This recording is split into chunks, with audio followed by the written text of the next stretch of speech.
Le quotidien d'aujourd'hui a le réel plaisir de recevoir pour vous Madame Mati Kindondo, avec qui nous allons échanger autour de la gestion financière. Quelles sont les bonnes attitudes à développer? Mesdames et messieurs, bonjour et bienvenue à ces nouveaux numéros de nos quotidiens. Comme vous le savez, c'est une émission qui promouvoit des meilleures habitudes pour tout justement développer nos activités de tous les jours. Alors aujourd'hui, on parlera avec une dame qui a longtemps œuvré dans les secteurs financiers, et aujourd'hui nous allons échanger avec elle pour essayer un peu de développer tout justement des bonnes habitudes liées au domaine financier. Alors je vous invite à suivre cette émission pour mieux intercepter les meilleures stratégies. Madame Mati Kindondo, bonjour et bienvenue. Merci, bonjour tout le monde. Alors très heureux de vous recevoir aujourd'hui, je pense que vous allez bien. Très bien, merci, je suis contente aussi. Alors je pense que vous allez très très bien. Un peu. Grippé comme tout le monde, mais ça va. Ça va. Alors je pense que on va vraiment avoir un très bon moment autour des échanges. En tout cas, je le souhaite. Super. Alors est-ce que vous pouvez vous présenter pour que les gens vous comprennent? Qui êtes-vous réellement? Alors, je suis Mati Kindondo, je suis chez Multipay Congo, en charge du contrôle comptable et de la conformité. Alors aujourd'hui, on parlera de la gestion financière. On veut tout justement orienter les gens, puisqu'il y a ces personnes-là qui ne savent pas gérer les finances. Il y a ces gens-là qui entrent au fait dans les mondes professionnels, et donc les meilleures habitudes à développer, qu'est-ce qu'on doit normalement faire, comment gérer les finances. Vous avez été dans les banques, vous avez quand même une certaine maîtrise. Ici aussi, vous êtes les chefs de la comptabilité. Certainement, vous avez des notions liées aux finances, et bien sûr, vous avez des meilleures stratégies pour orienter les gens par rapport aux finances. Mais on aimerait un peu comprendre quel aperçu avez-vous par rapport au système financier à la République démocratique du Congo? Vous connaissez déjà le contexte de notre pays, tout ce qu'on a comme instabilité. Donc, il est un peu sous-développé, mais fonctionnel. Il fonctionne parce que il y a des réformes et puis il y a beaucoup d'efforts qui sont faits dans ce sens-là. Eh bien, alors comment définissez-vous au fait de la gestion financière? Pour moi, en peu de mots, la gestion financière consiste à planifier, à organiser et ensuite, comment dire, à contrôler les ressources financières pour un objectif tout en limitant les risques. Tout en limitant les risques. Planifier et gérer les ressources financières. Oui, un peu de mots, les contrôler, organiser. Alors comment ça se passe la planification? Bon, déjà, il faut avoir un budget parce que que ce soit une société ou une personne, on ne peut pas dépenser au-delà de ce que l'on reçoit. Donc, bien l'établir, savoir gérer les dépenses. Si vous avez des dettes, les limiter aussi, parce que c'est très important. Éviter de prendre des risques, surtout dans le contexte de notre pays. Éviter de prendre des risques. Quand vous dites éviter de prendre des risques, faites ça veut dire qu'il faut investir, si vous voulez investir prudemment. Par exemple, moi, personnellement, je ne conseille pas aux gens d'investir sur un même truc, mettre tous les ballons dans un panier, comme on dit dans le basketball. Donc, il faut pouvoir diversifier ses placements. Ok.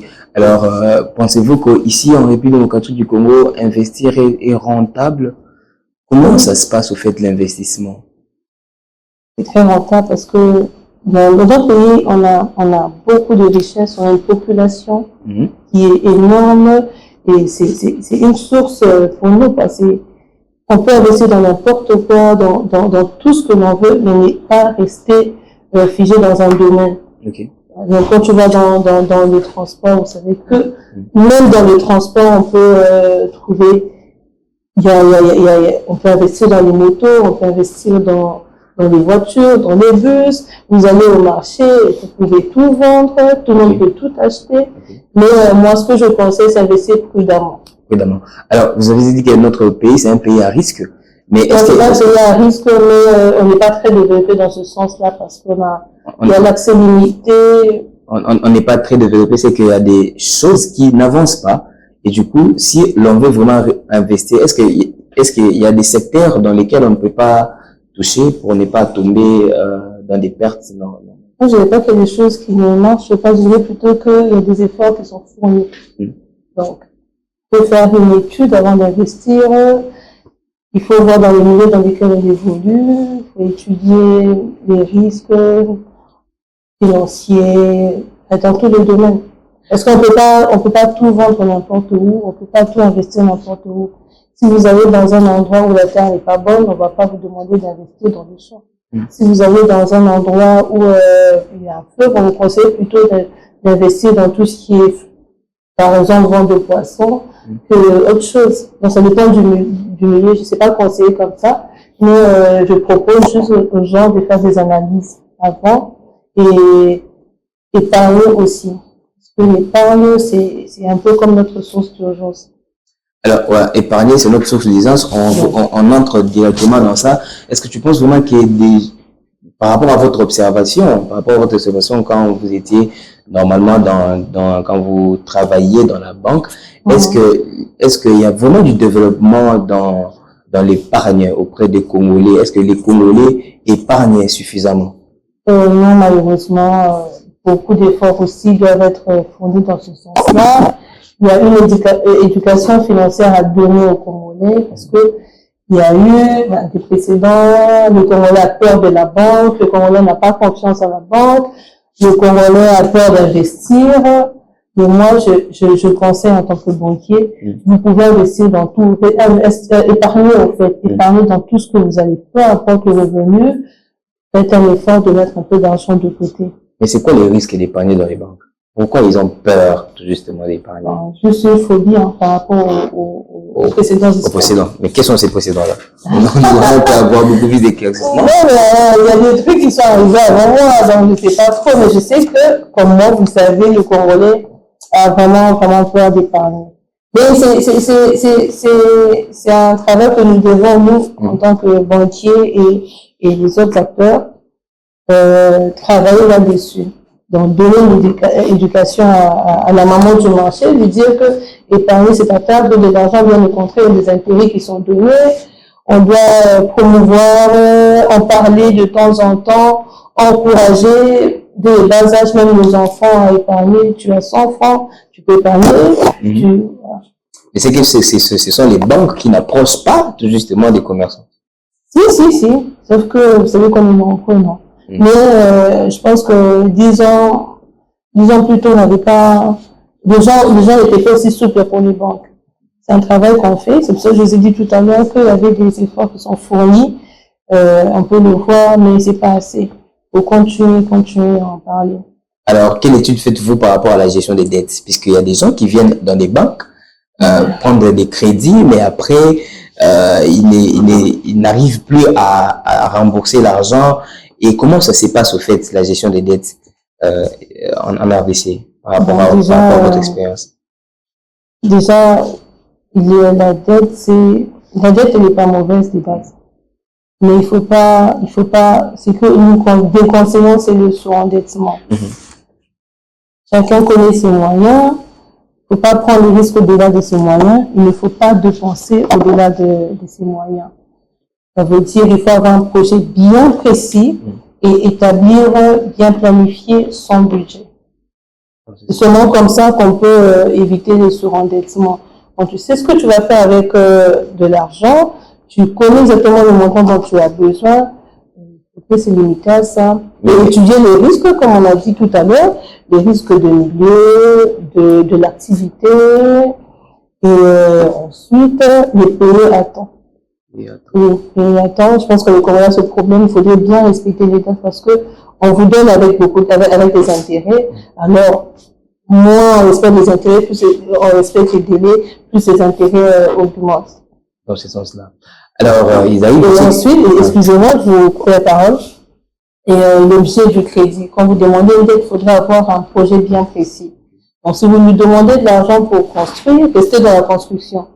Si vous écartez de là, c'est sûr que quelque part vous serez bloqué. Parce que vous avez détourné le budget du crédit.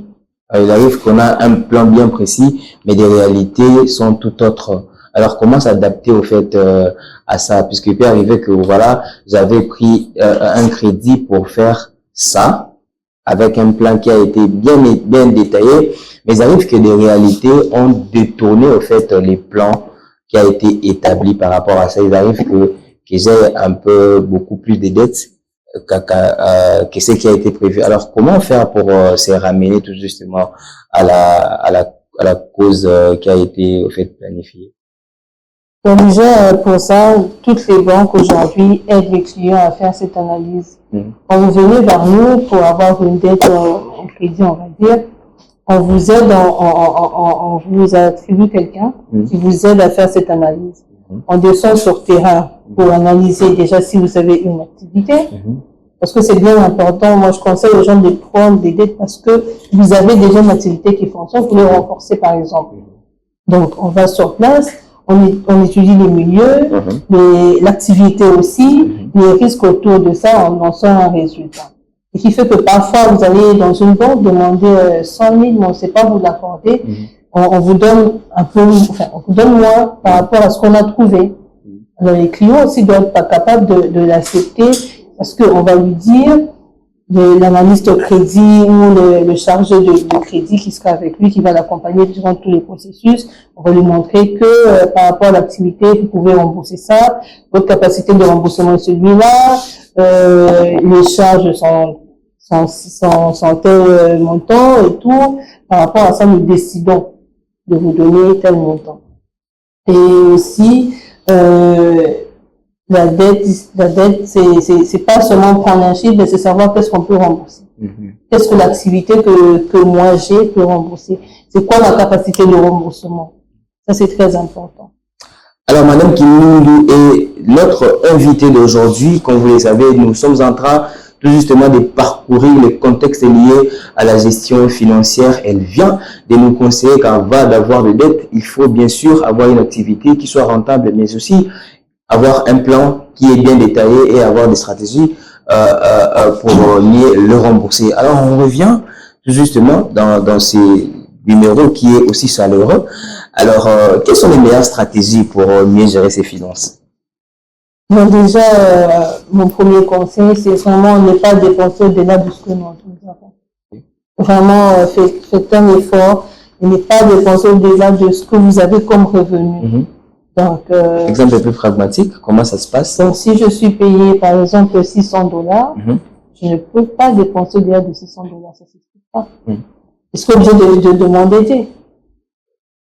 Mais le contexte de notre pays, comme vous l'avez dit, ça nous donne des réalités qui sont tout autres. Je les répète puisque après, vous allez voir, j'ai planifié de dépenser par exemple $10 la journée, les transports, les manger inclus. Mais il arrive que les transports débordent et ça me bloque. Alors ça va aussi handicaper ma manière de dépenser. Alors comment je vais faire dans ces cas-là? Voilà pourquoi on demande d'épargner. On n'épargne pas les restes, on épargne quand on a des revenus, on met de l'argent de côté. Cette épargne qui couvre les risques, parce que les risques, il y en a toujours, mais il faut limiter. Donc moi, je vous demande de planifier un budget bien précis. Vous connaissez vos dépenses d'habitude ou mensuelles, vous les connaissez très bien. Faites les budgets, limitez les risques, faites en sorte que dans votre planification, les dépenses ne dépassent pas ce que vous avez, parce que vous devez épargner. Et aussi investir. Cherchez une activité, investissez dans quelque chose, vous faites des placements. Voilà, l'épargne déjà vous donne des intérêts. Investir, ça multiplie ou fructifie votre argent. Limiter les dépenses et gérer les dettes.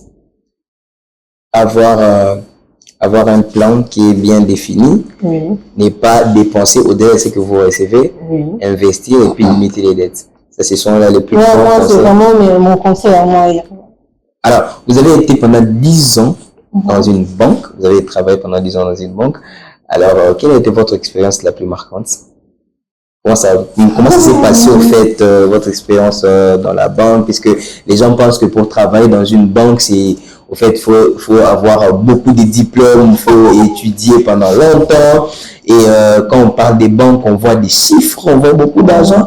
Mais au fait, la vie de la banque, comment ça s'est passé au fait? Pour moi, déjà, je dis toujours merci au Seigneur pour vraiment cette opportunité. C'était une opportunité, donc une chance. Hein?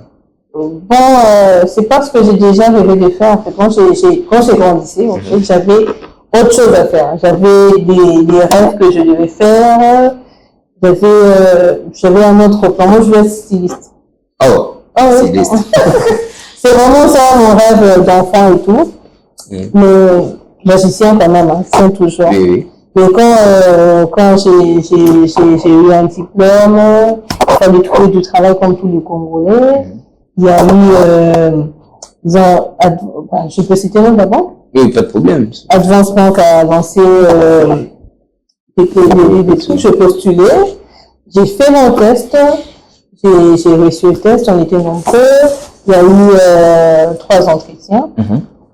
Voilà, je suis passée par là, et voilà, j'ai commencé à la caisse, j'étais à la caisse, j'ai vraiment travaillé à la caisse, hein, ça se voit pas beaucoup, mais j'ai été caissière. Après la caisse, je suis passée assistant clientèle, je suis numéro de compte. Et aussi, j'ai organisé la paie dans les provinces, la paie de fonctionnaires dans 4 provinces. Et j'ai fini aux opérations. Bon, pour moi, la banque, au fait, c'est ma vie, au fait. J'ai passé la moitié de ma vie professionnelle dans une banque. C'est beaucoup d'apprentissage. C'est vrai qu'il faut avoir un diplôme, mais c'est plus apprendre. Parce que on sort de l'unique avec la théorie, mais sur place, c'est autre chose. C'est vrai qu'il y a des notions, mais il faut apprendre, aimer ce que l'on fait. Si c'est un secret que je partage à tout le monde, aimez ce que vous faites. Mais est-ce que ça vous ouvre beaucoup de portes, ça rend plus facile l'apprentissage, voilà. Est-ce que les illusions que les gens ont des banques, c'est vraiment ça la réalité sur Terre? Lesquelles, par exemple? Par exemple, quand tu es banquier, c'est que voilà, tu es voué à l'argent et c'est des chiffres, et des travails un peu compliqués et il y a beaucoup de complexité à l'intérieur. Bon, déjà, il n'y a rien de simple, hein. Vous savez, il n'y a rien de simple. Hein. Donc, même si je suis chauffeur aujourd'hui, c'est compliqué pour quelqu'un qui n'a jamais conduit. Donc, c'est pas très compliqué, mais il faut avoir beaucoup de discipline. Il faut savoir ce que l'on vient faire. On travaille. Il faut apprendre, il faut beaucoup lire, et il faut être minutieux, il faut être dans les détails. Parce qu'un banquier, il est dans les détails. Et puis, ce qu'on dit, si le banquier a beaucoup d'argent, tous les banquiers ne touchent pas à l'argent. Il n'y a que les caissiers qui touchent à l'argent ou les gens de la trésorerie. D'accord avec moi, je veux passer dans une banque, faire le crédit et tout, sans avoir accès à l'argent. Après, on est payé comme tout le monde. Voilà. Il existe encore des défis qui entravent l'expansion financière ici en République du Congo? Oui, beaucoup. Je sais que il y a la Banque centrale qui travaille dessus. Donc, on a une faible inclusion financière. Beaucoup de Congolais, comme vous l'avez dit tout à l'heure, ont peur de la banque. Ils ne font pas confiance à la banque. Non, ça, c'est déjà compliqué. Il faut les expliquer. Il faut une éducation financière. Ça, au-delà de ça, il y a l'accès illimité aux services financiers. C'est pas tout le monde qui a accès. S'il y a d'autres cas, il y a d'autres problèmes comme la situation de notre pays, avoir la pièce d'identité, être éligible à certains services de la banque. Mais on travaille.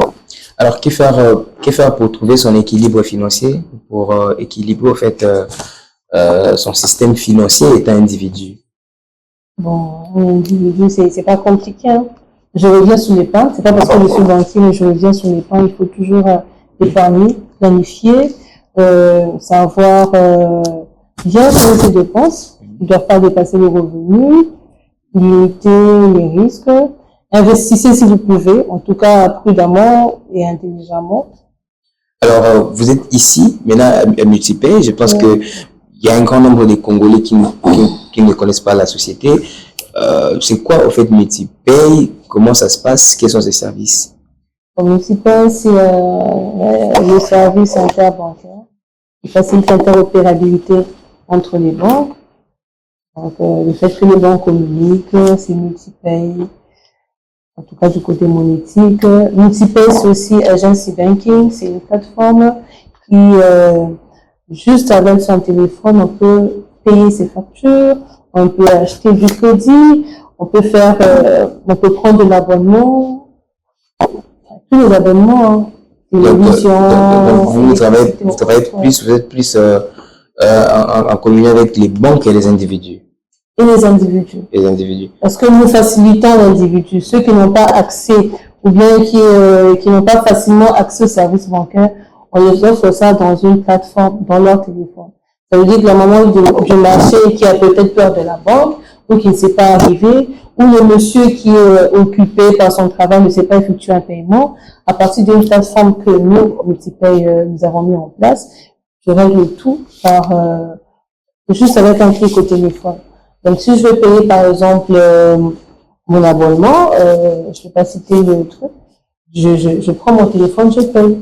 Et le fait que tu as accès à cette plateforme, tout ce qu'il y a derrière, c'est Multipay. Ah, c'est bon. Alors, Multipay, c'est une institution qui a été créée ici ou c'est... Oui, les actionnaires sont là aux banques, et puis c'est des CDC et puis la FBN. Alors, donne un conseil à tous ces gens qui vont vous suivre par rapport à la gestion financière. Nous sommes déjà arrivés à la fin, je dois les... Déjà, c'était cool, moi j'ai aimé. Alors, quel est votre dernier conseil à tous ces gens qui auront l'occasion de vous suivre en ce moment? Donc déjà, à tous les Congolais, faites confiance aux banques. Les temps ont changé, c'est vrai qu'il y a eu ce qu'il y a eu, mais aujourd'hui, moi, je conseille à tout le monde de faire confiance à la banque. Épargner au maximum, épargner, c'est très important. C'est ce qui couvre les risques, c'est ce qui intervient en cas d'urgence, c'est d'épargne. Et aussi, planifier votre budget, vraiment savoir ce que l'on va dépenser, bien planifier, investissez prudemment si vous le pouvez, et puis gérez vos dettes. Investissez si vous le pouvez, gérez vos dettes. Ce sont là les résumés de ce qu'a dit Madame Mati Kindundu. C'était pour nous un réel plaisir de l'accorder un numéro dans le cadre de l'émission Nos Quotidiens. Et comme vous le savez, aujourd'hui nous avons en tout cas parlé autour de la gestion financière. Et donc, nous sommes arrivés à la fin de cette émission. C'est Debo Simer qui a pris au fait le micro aujourd'hui, accompagné de Roger Mbangi derrière la caméra, qui ne cesse de nous accompagner. Mesdames et messieurs, merci de nous suivre et à très bientôt.